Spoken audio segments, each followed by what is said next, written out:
Tran, and I'm going to be your host for this documentary project. Immigration is such a controversial topic in the United States. People migrate to this country of a symbol of democracy and a torch of freedom for different reasons. Now imagine yourself as an immigrant before immigrating to this country. You're being persecuted because of what you believe in, so you escape. Imagine yourself living in the slums of Brazil. You immigrate to another country to seek new opportunities and a better life. Pull factors such as economic values and economic opportunities and push factors such as religious persecution aside. So, when did immigration become such a big issue? Well, the issue of immigration dates back all the way to the 19th century when an idea known as nativism emerged, defined as the policy of protecting the interest of native-born or established inhabitants, often going against the interest of immigration. Nativist settlements first targeted Irish and Catholic immigrants since they were not part of the norm of Protestants and thus were unfit for democracy. In the 19th century, there were a large influx of immigrants from two main gateways, the Aso Islands, the gateway in the east, and the Angel Islands from California. The US mainly restricted against Asian immigrants, specifically the Chinese immigrants. And this restriction was out of the fear that Chinese immigrants were taking American jobs, a justification that still exists today. And although there are many laws that came before the Immigration Act of 1882, there was a law that restricted a specific group of people, and that specific group of people is Asian Americans. Today, my team and I will walk the streets of Los Angeles to find out why and the purpose of this restricted incentive on these Americans. Although hatred towards immigration today still exists, legal immigration today is endorsed by both Republicans and Democrats. Illegal immigration, however, has become the diverse issue. Former Republican presidential candidate and our current dear leader, Donald J. Trump, exploited the hysteria and fear of illegal immigration as part of his presidential campaign. Why does Trump only refer to Hispanics and Muslims when he talks about problems with immigration? Well, partially because Hispanics and Muslims are perceived stereotypically as the ethnic group that tends to commit these crimes. Think of a Muslim. Think of a word that describes him. Yeah, a turban, Islam, religion, and 9/11. Wait, I can't say this, I'm gonna get shot. My friend had to go and take care of some important stuff. Now, this fear is a gold mine for the demagogue. However, as we know, these generalizations are not true. Illegal immigration may seem like a decision that is easy to say that those who came here illegally, they shouldn't be rewarded with the crimes with citizenship.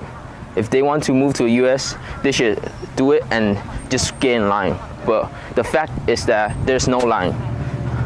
Immigration is not like Disneyland, where you pay enough money and clean patiently for several hours.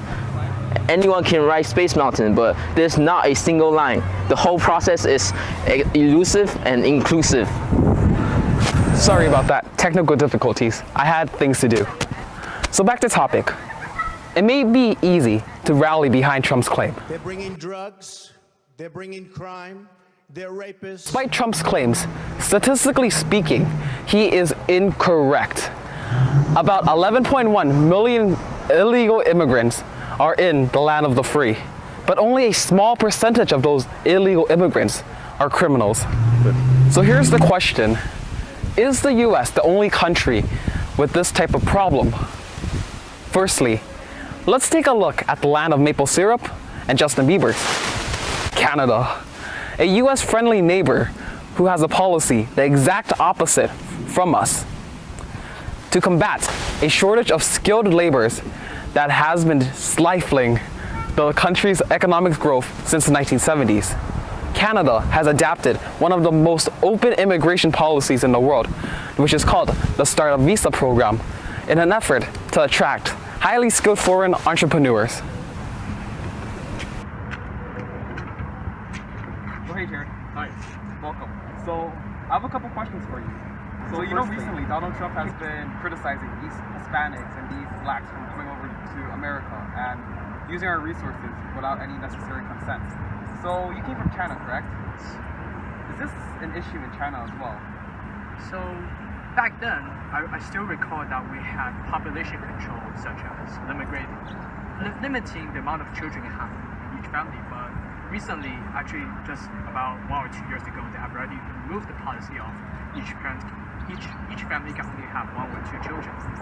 So right now, I think that immigration shouldn't really be a really big problem since China's no longer that populated. And China has also already become, like in most people's mind, become one of the first world countries, a prominent global power. So I would assume that most people would like to immigrate to China for economic reasons, and I don't think there was too much, at least not as strict as Americans' immigration policies. Well, thank you for your time. Thank you.